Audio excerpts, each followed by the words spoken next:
성경 말씀 로마서 9장 1절에서 5절까지 말씀을 보겠습니다. 신약 251페이지쯤에 있습니다. 로마서 9장 1절에서 5절의 말씀을 우리 같이 한 목소리로 읽겠습니다. 내가 그리스도 안에서 참말을 하고 거짓말을 아니하노라.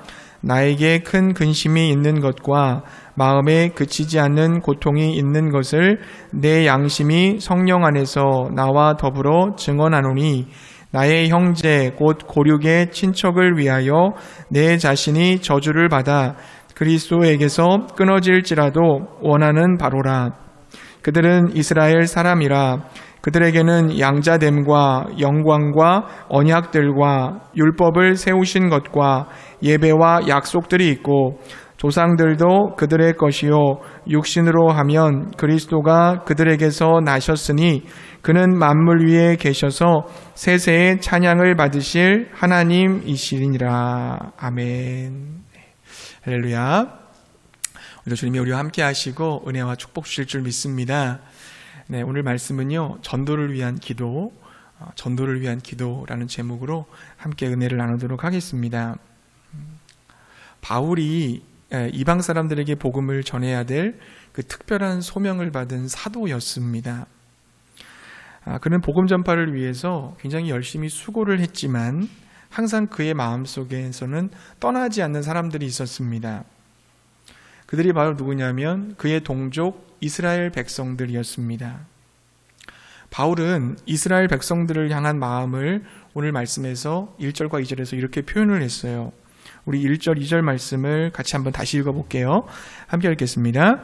내가 그리스도 안에서 참말을 하고 거짓말을 아니하노라. 나에게 큰 근심이 있는 것과 마음에 그치지 않는 고통이 있는 것을 내 양심이 성령 안에서 나와 더불어 증언하노니. 아멘. 자, 바울의 마음속에는 큰 근심, 즉 큰 슬픔이 있었고요. 그치지 않는 고통, 계속되어지는 탄식이 그의 마음에 있었다는 것입니다. 왜 그럴까요? 자기 동족 이스라엘 백성이 끝까지 회개하지 않으면 어떻게 될까 하는 그 걱정, 그 근심 때문이었고요. 그리고 이 근심이 계속 쌓이고 쌓이다 보니까 이제는 고통이 된 거예요. 마음이 아프게 된 것입니다. 바울의 이와 같은 고통은 자기 동족이 단순히 예수님을 안 믿는다는 이유 하나 때문에 생긴 그런 고통이 아니었습니다. 이것은 일종의 울분을 사귀는 고통이다라고 볼 수 있어요. 그의 마음속에는 어떤 원통함이 숨어 있었습니다. 이것은 이스라엘 백성들을 향한 특권, 이스라엘 백성들이 가지고 있었던 기득권에서 비롯된 원통함이라고 볼 수 있습니다. 여러분 4절과 5절 말씀에 그것이 나와 있는데요. 이렇게 되어 있습니다.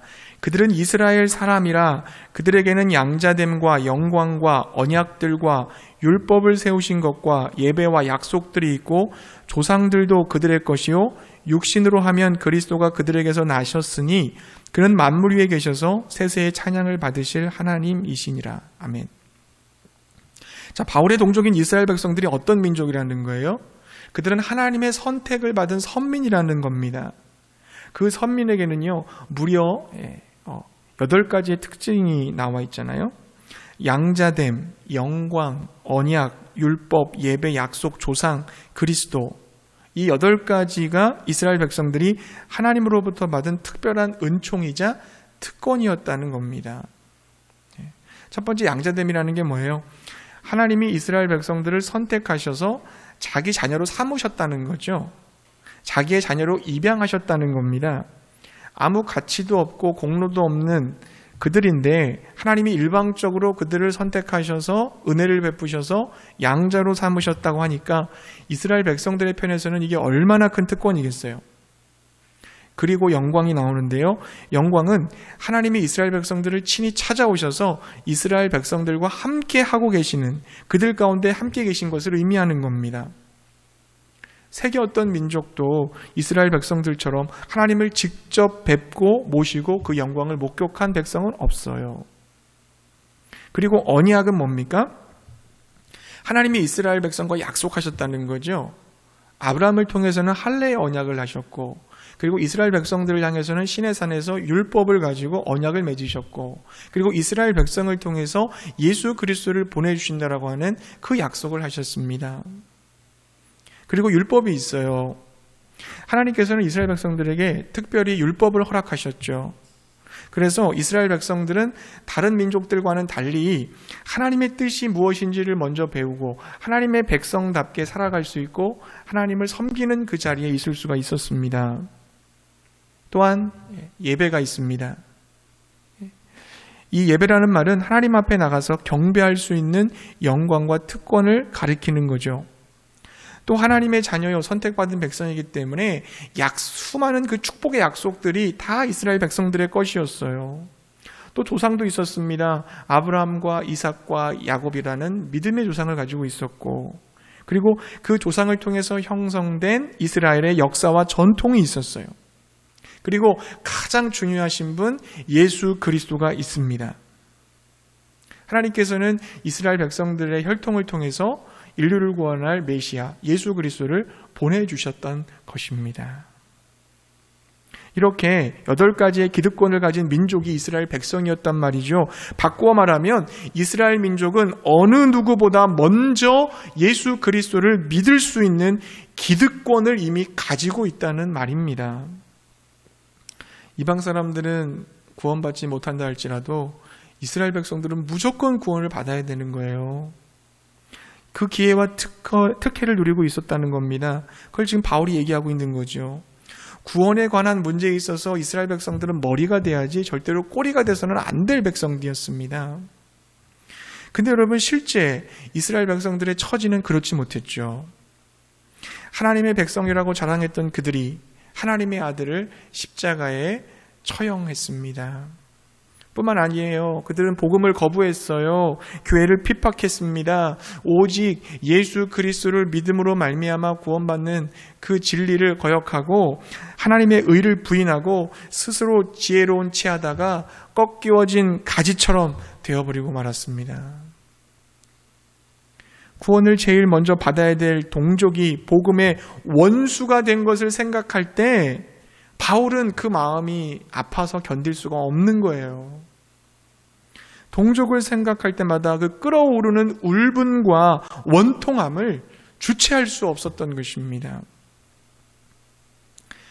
사랑하는 성도님들, 우리에게는 이 바울과 같은 고통이 있습니까? 끊임없이 죄를 저지름으로 말미암아 신음하고 있는 이 대한민국을 바라보면서 여러분 아파하고 계십니까? 내 주변의 이웃들, 내 가족들이 예수님 없이 스스로 주인이 되어 사탄 마귀에게 붙들려 종노릇하는 모습을 보면서 안타까워하고 계십니까? 만약에 우리 안에 이와 같은 그 고통이 있다면 우리들은 구원의 확신과 기쁨을 소유한 성도들일 것입니다. 여러분, 나는요 예수 그리스도를 믿어 구원을 받았습니다. 나의 모든 죄는 용서를 받았고 영원한 하나님 나라 천국에 들어가게 되었어요. 예수님의 생명에 잇대어서 하나님과 깊은 교제를 나누게 되었고, 그리고 예수님을 닮아가며 하나님의 성품에 참여하는 자가 되었습니다. 성령께서 나를 다스리고 나를 인도하고 나를 위로하고 계세요. 나에게는 하늘의 평화와 기쁨이 있고 날마다 하나님의 은혜에 감사하며 찬양하는 삶을 살고 있는 것입니다. 이제 나는 이 땅에 나를 보내신 그 하나님의 사명을 이루어야 되겠죠. 하나님을 사랑하는 마음으로 하나님을 예배할 뿐만 아니라 이웃을 사랑하는 마음으로 이웃을 섬기고 또 그들에게 복음을 증거하는 그 사명을 감당해야 되는 것입니다. 그런데 이 감격스럽고 놀랍고 영광스러운 구원을 받지 못했다고 한다면 이것보다 더 불행한 일이 어디 있겠어요? 구원의 확신과 기쁨을 내가 누리고 있으면 역설적이게도 어떤 마음이 내게 들으냐면 그 구원과 영생에 들어오지 못한 이웃들을 향해 말할 수 없는 고통이 밀려오고 원통함이 있고 그들에게 불쌍히 여기고 자비의 마음이 생길 수밖에 없다는 것입니다. 이런 성도는 전도하지 않고는 견딜 수가 없어요. 왜 그렇습니까? 나만 천국 갈 수 없기 때문에 그렇습니다. 내가 사랑하는 가족들, 이웃들, 이 세상에서도 천국을 맛볼 뿐만 아니라 죽음 이후에 그 죽음 너머의 영원한 천국 하나님 나라까지 인도해주고 싶은 마음이 드는 거예요. 그러므로 전도라고 하는 것은 내 가족, 내 주변의 이웃들로부터 시작되어야 된다는 것을 믿으시기 바랍니다. 내 주변의 사람들은요, 복음을 들을 수 있는 특권을 가진 사람들이에요. 여러분 주변 사람들은 다 그런 사람들이에요. 지금 가족이든지 회사의 직원이든지 이웃이든지 간에 가까이 있는 자들은 다 소위 가청 영역 안에 복음을 들을 수 있는, 복음을 청취할 수 있는 영역 안에 들어와 있는 사람들이라고 볼 수 있는 겁니다. 예수님에 대해서 쉽게 전달받을 수 있는 사람들이라는 거죠. 예를 들어서 여러분, 가정 안에서 아내 혼자 믿었다고 생각해 보세요. 부인이 예수님을 믿기 때문에 성경 말씀대로 그의 남편이 거룩함을 입을 수가 있는 겁니다. 그 남편은 이미 가청 영역 안에 들어와 있는 거죠. 그 부인으로부터 가족들이 예수님의 이름을 듣고 하나님의 이름을 들어요. 그리고 하나님 앞에 기도하는 그 모습을 보면서 가족들이 무언 중에 하나님의 임재와 영광을 느끼게 되는 겁니다. 그런 의미에서 그들은 예수 믿기 훨씬 쉬운 자리에 들어와 있는 사람들이죠. 나랑 같이 옆에 있기 때문에. 이와 같이 전도는 어떻게 돼요? 가까운 사람부터 시작하는 게 원칙이에요. 그게 전도의 원칙입니다. 저는 한 2, 3일 전이었는데요. 며칠 전에 저의 그 친가 외가 친척들에게 전부 다 전화를 했습니다. 전화를 돌렸어요. 작은 할아버지, 할머니, 고모, 작은아버지, 또 사촌들까지 모두 전화를 했는데요. 왜냐하면 그들을 전도하기 위함이었습니다. 그들 대부분은 다 불교를 믿고 있는 분들이에요. 이대로 가면 이들 전부 다 지옥에 떨어지겠다, 이런 마음이 들었어요. 지옥에서 천국으로 가는 길을 내가 알고 있는 이상 내가 가만히 있을 수가 없었습니다. 먼저 그들과 소통하고 가까워지기 위해서 뜬금없이 내가 그냥 갑자기 전화를 해서 안부도 묻고 친한 척도 하고 막 그랬어요. 5월 가정의 달 가족 전도를 위해서 우리가 나가자 그랬는데 제 자신을 돌아보니까 제가 별로 한 게 없는 것 같은 거예요. 하나님 앞에 찔림을 갖고 지금 늦지 않았다. 지금이라도 내가 전화하자. 그래서 막 전화를 돌렸어요. 계속. 참 감사한 건 뭐냐면 제가 전화를 하니까 모두 다 제 목소리를 알아보는 거예요. 영남이구나 다 알아보더라고요. 반갑게 맞아주시는 거예요. 저는 그때 어떤 느낌을 받았냐면 마치 나를 기다리고 있었다는 느낌을 받았어요. 이 지옥 같은 세상에서 날 좀 건져줘. 나를 좀 도와줘. 삶이 무의미해. 삶이 너무 힘겨워. 지쳤어. 나를 좀 여기서 건져줘. 구원해줘. 네가 좀 빨리 좀 전화했으면 좋았을 텐데. 모르겠어요. 저는 그런 느낌을 받았어요. 나를 굉장히 도와달라고 반기는 목소리처럼 전 들렸습니다. 감사한 것은 여러분, 저의 친척들이 다 대부분 청주와 대전에 살고 계세요. 보은에도 물론 계시지만 이것은 하나님이 주신 기회라고 제가 생각을 했어요. 더 이상 지체할 시간이 없다. 하루속히 내가 복음을 전해줘야 된다. 그들에게 전화하고 찾아가고 사랑으로 섬김으로 내가 복음을 들려줘야 된다. 목사인 내가 그들의 친척인데 나를 통해서 그들이 복음을 듣지 못한다면 과연 누구한테서 복음을 들을 것인가? 그들은 어떻게 구원을 받을 것인가? 이 생각을 하니까 막 소름이 끼치더라고요. 내가 이들에게 복음을 증거하지 않는다면. 안타까운 일이지만 여러분, 저희 가정의 비극적인 일이지만 외가 쪽에서 외삼촌이 스스로 목숨을 끊었어요. 그리고 고모부가 얼마 전에 하늘나라 가셨는데, 소천하셨는데 예수님을 제가 영접기도를 시켜드리지 못했어요. 물론 예수님에 전했는데 알겠다고 고개는 끄덕이셨지만 너무 마음이 아픈 거예요. 이런 일들이 또 벌어지면 안 되겠다는 마음이 들어서 더 이상은 늦출 수 없다. 그런 마음으로 그들의 마음의 문을 두드렸습니다. 그러면서 하나님께서 저에게 주신 말씀이 하나 있었어요. 그 말씀이 뭐냐면 디모데전서 5장 8절입니다. 이런 말씀이에요. 누구든지 자기 친족, 특히 자기 가족을 돌보지 아니하면 믿음을 배반한 자요 불신자보다 더 악한 자니라. 제가 목사잖아요. 한 교회 성도들을 섬기고 있잖아요. 근데 제가 교회를 섬긴다고 하면서 저희 가족들, 친척들을 무관심하고 그들에게 복음을 전하지 않는다면 나는 어떤 사람이냐? 난 믿음을 배반한 자다. 나는 불신자보다 더 악한 자다. 내가 가지고 있는 그 믿음은 어찌 보면 위선일 수 있다. 사람을 치료할 수 있고 살릴 수 있는 복음을 알고 있음에도 불구하고 침묵하고 있다면 나는 가짜 목사다. 이 말이 저에게 무섭게 다가왔어요. 예수님 여러분 지상 명령을 보세요. 어디서부터 전도라고 되어 있습니까? 오직 성령이 너에게 임하시면 너희가 권능을 받고 그 다음에 예루살렘이에요. 온 유대와 사마리아 땅끝까지 이르러 내 증인되리라. 전도는 예루살렘에서부터 시작되어야 됩니다. 그렇다고 해서 선교 가지 말라는 얘기가 아니라 우리가 있는 삶의 그 자리, 가까이 있는 사람들을 찾으라는 얘기예요. 예루살렘이 어디입니까? 여러분의 가족들, 친척들, 그리고 여러분 주위에 가까이 있는 이웃들임을 믿으시기 바랍니다. 사랑하는 성도님들, 아직 늦지 않았어요. 전 지금부터라도 시작하면 된다고 봅니다. 여러분의 가족들, 친척들, 이웃들에게 복음을 전하시기 바랍니다. 그들을 생각해도 여러분 가슴이 아프지 않으세요? 그들의 그 삶의 현장을 상상해 보세요. 저는 그들과 전화하면서 그들의 안부를 물으면서 그들이 아픔과 어려움이 있다는 얘기를 들었을 때 너무너무 가슴이 아팠어요. 얼마나 힘들까? 얼마나 외로울까? 얼마나 고통스러울까? 예수가 없는데 얼마나 허무할까? 저들을 어떻게 구원해 줘야 될까? 막 그런 고민이 막 들기 시작하는 거예요. 여러분, 그들을 생각하면서 눈물이 사라졌습니까? 그렇지만 여러분, 예수님의 은혜를 구하세요.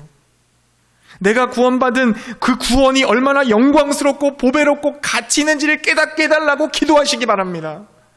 하나님의 은혜를 받아야 돼요. 나의 예루살렘에서 복음을 내가 증거하지 않는다면 나는 믿음을 저버린 자요, 가증한 자요, 불신자보다 더 악한 자입니다. 이제 내 가족, 친척, 이웃들에게 복음을 전하시기 바랍니다. 그들의 상황을 안타까워하며 그들의 마지막을 불쌍히 여기며 내게 주신 생명의 복음을 전하는 저와 여러분 되시기를 바랍니다.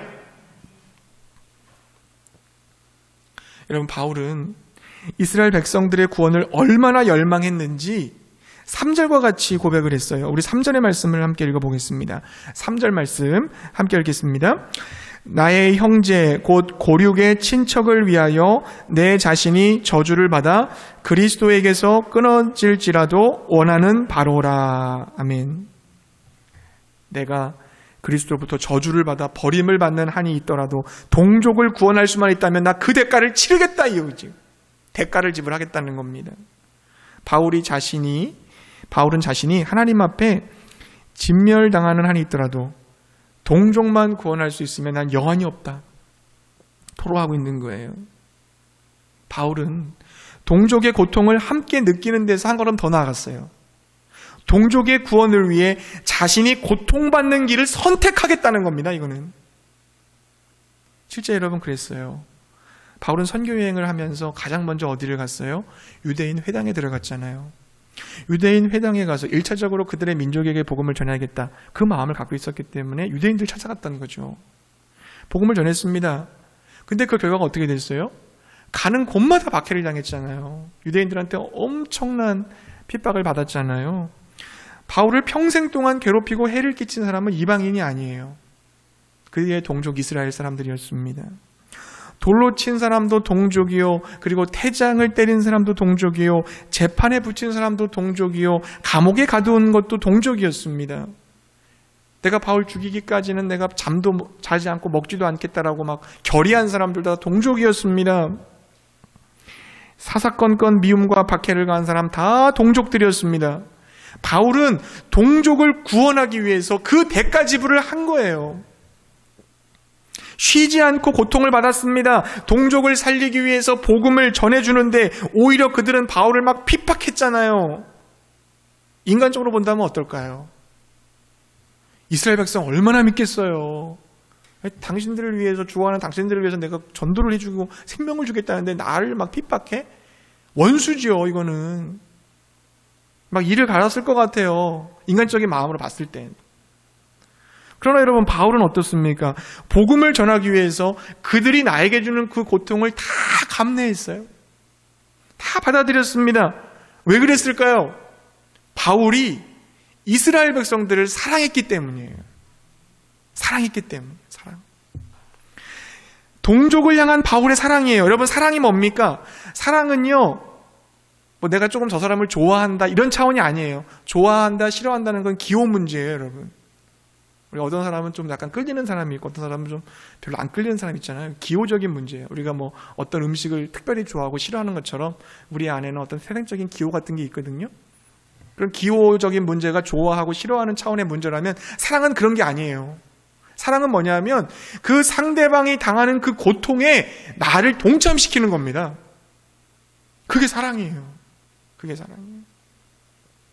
상대방의 아픔을 나의 아픔으로 끌어안고 나도 그들이 받는 그 고통에 동참하게 되는 것, 이게 사랑인 줄로 믿습니다. 하나님의 사랑을 한번 생각해 보세요, 여러분. 하나님께서 자기 형상대로 사람을 만드셨어요. 여러분, 그 작품을 그리는 화가들 있잖아요. 화가들이 작품을 그렸어요. 그럼 그 작품을 너무 사랑하잖아요. 자기가 만든 작품을 사랑해요. 마치 그런 것, 거의 그 이상으로 하나님은 자신이 만든 그 작품들, 인간들을 너무 사랑하셨어요. 사랑에 빠지셨어요. 근데 그 인간들이, 그 하나님의 작품들이, 하나님의 형상으로 만들어진 그들이 오작동을 일으키기 시작했잖아요. 불순종하고 교만해지고 하나님의 형상을 깨뜨려 버렸습니다. 자, 오작동한 그 피조물은 창조주에게 있어서 별로 효용가치가 없어요. 폐기해버려도 무방합니다. 그리고 프로그램을 좀 바꿔서 새롭게 창조하면 돼요. 그러나 하나님은 그렇게 하지 않았어요. 왜요? 그들을 사랑했으니까. 오작동하는 인간들의 고통 속으로 그래서 들어오셨습니다. 너희들 그 죄로 말미암아 고통하고 있는 그 삶의 현장 속에 우리 주님이 고통을 함께 느끼기 위해 들어오셨다는 거죠. 이게 주님의 사랑이에요. 바로 그 예수님의 성육신 사건 아닙니까, 그게? 그분은 근본 하나님의 본체이셨지만 하나님과 동등됨을 여기지 아니하시고, 그리고 어떻게 종의 형체를 가지시고 죽기까지 복종하셨으니 십자가에서 죽으셨다 그랬잖아요. 여러분, 하나님은 하나님이시기 때문에 사람이 될 필요가 없어요. 왜 하나님이 사람이 되어야 됩니까, 굳이? 왜 하나님이 굳이 십자가에 죽으셔야만 합니까? 고통을 왜 당하셔야 됩니까, 하나님이? 그럴 이유가 없어요, 여러분. 고통당하실 수 없는 분이고 고통당하시고 죽으실 수 없는 분이 죽으셨습니다. 왜요? 딱 한 가지 이유밖에 없어요. 그것은 오작동하고 있는 이 피조물들을 사랑하셨기 때문에 오신 거예요. 고통당하시고 죽으신 거예요. 하나님께서 저 여러분을 사랑하십니다. 하나님의 이 엄청난 사랑을 경험한 사람들은 자기 가치가 어느 정도인지를 깨닫게 돼요. 자기 존중감이 생기는 거예요. 인본주의의 어떤 자존감이 아니라 하나님의 안에서의 자존감이 세워지게 됩니다. 자기를 소중하게 여겨요. 자기를 존중하고 자기를 소중하게 여기는 사람만이 남을 소중히 여길 수 있는 거예요, 여러분. 그런 사람만이 그런 사람, 이웃을 사랑할 수 있는 거예요. 그래서 바울이 뭐라고 고백했어요? 갈라디아서 2장 20절 말씀 보니까 내가 그리스도와 함께 십자가에 못 박혔나니 그런즉 이제는 내가 사는 것이 아니요 오직 내 안에 그리스도께서 사시는 것이라. 내가 이제 육체 가운데 사는 것은 나를 사랑하사 나를 위하여 자기 몸을 버리신 하나님의 아들을 믿는 믿음 안에서 사는 것이라 그랬잖아요. 하나님께서 피조세계에 자신의 것을 조금씩 나누어 주시거든요. 별이나 구름이나 해와 달을 보면, 아름다운 자연 모습을 보면 거기에 하나님의 성품이 숨어 있다는 것을 우리는 깨닫게 돼요. 근데 여러분, 인간에게는 하나님이 어떤 걸 나눠주셨어요? 자신의 전 존재를 다 주신 거예요. 우리 안에 들어와 살기로 결정하셨잖아요. 그만큼 사랑하신다는 거죠. 그러므로 여러분, 내가 육체를 가지고 산다는 것은 뭡니까? 나를 사랑하셔서 나를 위하여 자기 목숨을 버리신 하나님의 아들을 믿는 믿음 안에서 사는 거라고 그랬어요. 그 믿음 안에서 사는 게 뭘까요? 예수님이 그렇게 하셨던 것처럼 이웃들이 당하고 있는 그 고통 속에 내가 들어가서 그들의 고통에 동참하는 겁니다. 그러니까 사랑하며 사는 거예요, 우리도. 예수님이 하셨던 것처럼. 내 이웃과 함께 고통을 느끼는 거예요. 고통은 곧 사랑입니다, 여러분. 나와 하나가 됐다는 뜻이에요. 여러분, 신발이 찢어졌다고 막 아프세요? 여러분의 손가락이 찢어지면 아프잖아요. 나랑 하나가 되기 때문에 아픈 겁니다. 사랑하기 때문에 아픈 거예요. 사랑은 그런 거예요, 여러분. 이웃과 내가 하나가 되고 그 이웃의 고통이 내 것으로 느껴지기 시작하는 거, 그게 사랑하고 있다는 증거입니다. 이웃을 위해 내가 고통당하는 거죠. 이건 거창한 게 아니에요, 여러분.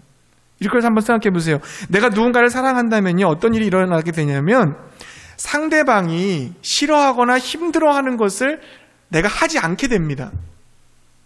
왜요? 내가 그걸 함으로 인해서 상대방이 고통당하거든요. 힘들어하거든요. 그럼 그가 고통당하고 힘들어하는 것을 내가 지켜보는 게 너무 아프니까 내 자신을 변화시키게 되는 거죠. 이게 사랑하는 훈련입니다. 사람은 언제 변화되는지 아세요, 여러분? 두 가지 때 변화된다고 하죠. 어떠한 위협을 당하면 변해요. 경제적인 위협을 당하든지 정치적인 위협을 당하든지 그런 위협을 받으면 어쩔 수 없이 내가 변하게 됩니다. 또 사람이 언제 변할까요? 사랑하면 변해요. 사랑하면.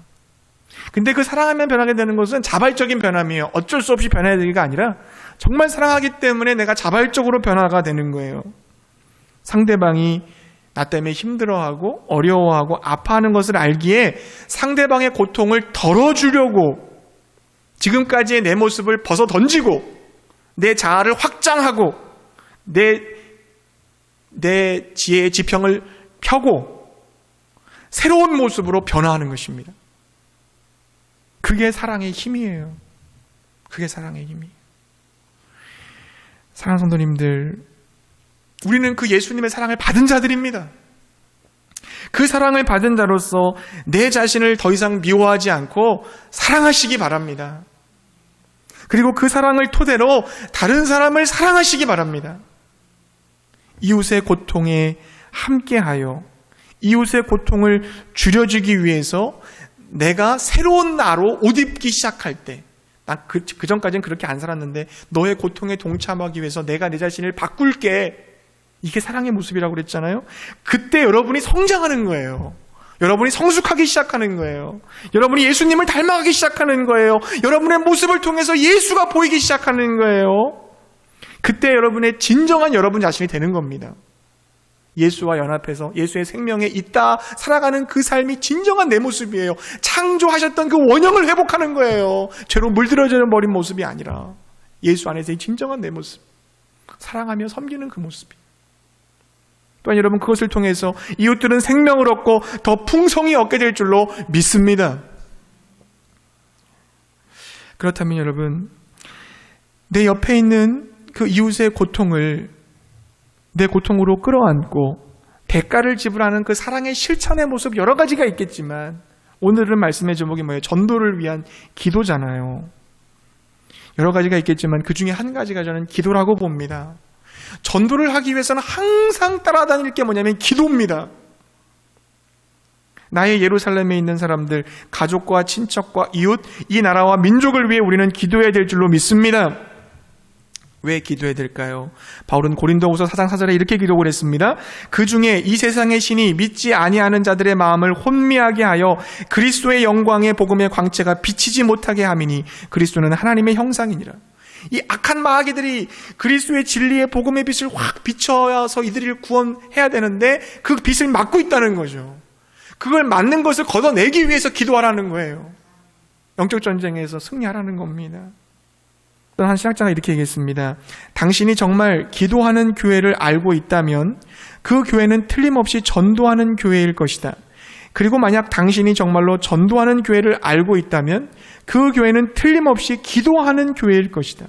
기도는 전도의 첫걸음이다 그랬어요. 믿지 않는 가족들을 위해 내가 기도하기 시작할 때 전도는 반 정도 이루어진 겁니다. 계속 기도할 때 복음화가 완전히 이루어질 것을 믿으시기 바랍니다. 조금 더딜 수 있어요. 또 빠를 수 있어요. 하지만 분명한 것은 하나님이 기뻐하시는 그것은 응답되는 줄 믿어요.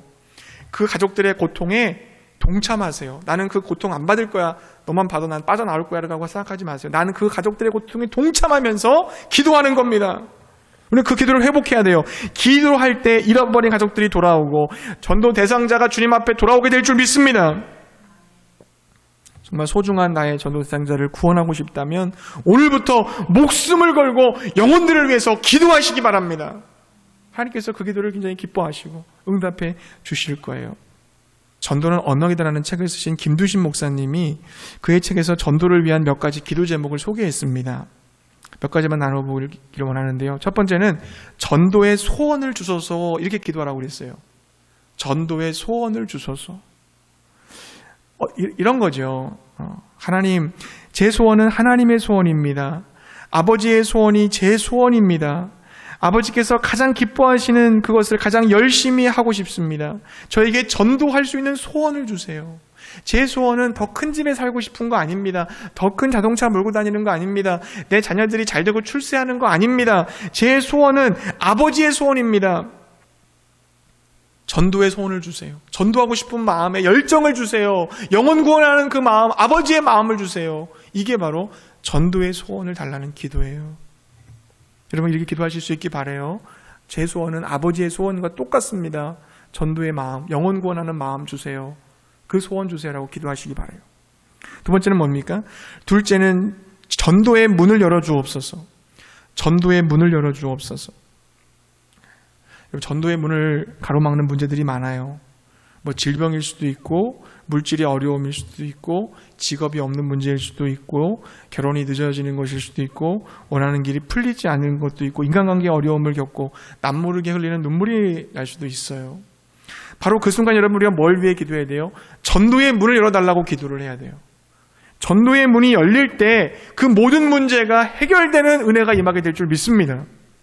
주님, 복음을 전해야 되는데 이런 문제들이 막혀 있잖아요. 주님, 복음을 증거할 수 있도록 전도의 문을 열어주소서. 그러면은 삶에 막혀있던 그 많은 문들이 보너스로 열리게 되는 거죠.